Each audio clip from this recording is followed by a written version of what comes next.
Hello and welcome to another Plain Truth, and this week we're going to be talking about Imperial versus metric.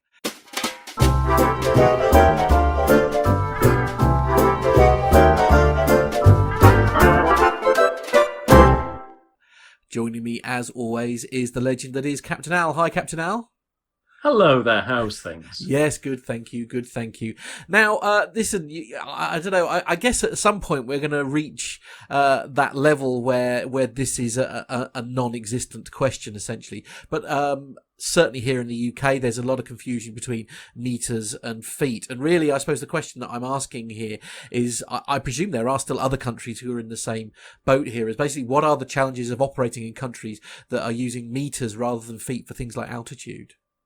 Okay, it's a really good question. So let me ask you, are you a meters or a feet person? Ah, right. Okay. So I'm a meters and centimeters and millimeters person, but because of the weirdness that is the UK here, obviously I do use Imperial for things like recording distance rather than kilometers, for example. But yes, so indeed. I'm a meters, centimeters and millimeters kind of guy. Okay. And are you a kilos or a stones person? Ah, right. Yes. So, well, yeah, I'm a hybrid, I guess, because I still measure in stones, Right. but that might be because of parents and things like that, perhaps. But, Absolutely. But what is in the UK? What's the official?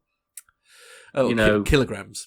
Exactly. Yeah. So what we have is a set of rules that's largely ignored by people, and indeed. Still in the UK, we've been metric since 1970, 71. I forget exactly when, but a flipping long time. Best parts of 50 years, and it's still an absolute shambles. So, how does this relate to aviation? Don't sit on the fence there, Al, will you? So, I mean, as an absolute aside, I've just been doing a little bit of plumbing today. So, looking for 1.5 inch bath waste that will go into a 22 millimeter pipe. Right. Yeah. Good. Lovely. So, with that. So that's why I describe it as an absolute shambles. And those are the normal measurements. Yep. So 22 millimeter pipe, that's quite normal in the UK. And 1.5 inch bath waste is quite normal in the UK. So anyway, we're not here to talk about plumbing. We're here to talk about aviation. The good news in aviation is that there is ICAO, the International Civil Aviation Organization, and they mandated a set of standards. So the standard measurement for aircraft speed is knots, nautical miles per hour. The standard way of measuring, let's just say, visibility is in meters and kilometers. And therefore, when we're measuring cloud height, logically, we therefore use feet. Yes, they chose feet. So we have exactly the same mix-up that we have in the UK. However, it is standardized. Right. So when we're talking about altitude for aircraft, the majority of the world uses the ICAO standard, which is feet. If we're flying at 36,000 feet and we've set 1,013 hectopascals on our altimeter. Bless you. 29.92 inches of mercury if you're living in the United States. We'll come to them in a minute. Then you'll be at flight level 360, 36,000 feet on a standard altimeter setting. Unless you are flying in China, we'll tag on Mongolia in that. North Korea, but not too many aircraft fly through North Korean airspace other than North Koreans.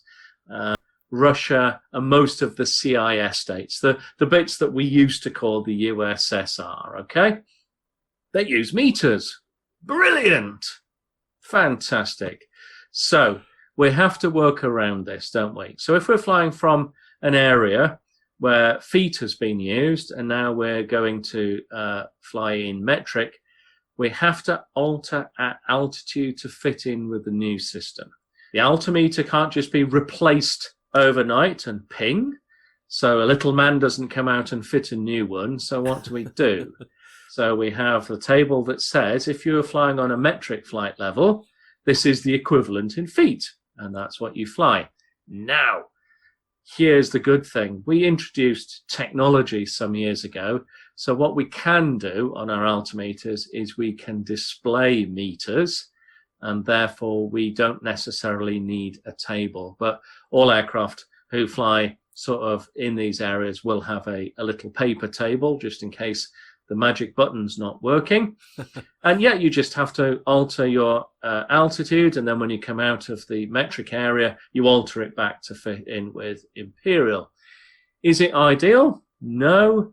Is it a pain in the backside? Yes. Is it a safety risk? Yes. What's being done about it? Good news, quite a lot. And this is hot off the press. It's either just happened or it's shortly about to happen. So either in the last couple of weeks or in the next couple of weeks, Russia is going Imperial. They are going to be flying Imperial flight levels. So there will no longer be metric flight levels in Russia. I would imagine that that will extend to the CIS states as well. And China has a mandate to go Imperial as well in the future. I'm not quite sure of the exact dates, but ultimately, we will all be flying on feet around the world. Now, possibly, just possibly, there is a small glimmer of hope that America, having already adopted centigrade for the measurement of temperature, might start to use meters in kilometers for the visibility aspects. I don't see it happening anytime soon, but let's just hope. Because we could all do with using the same measurements around the world. It would make life a heck of a lot easier. Expertly answered as always. Many thanks, Captain Al. It's a pleasure.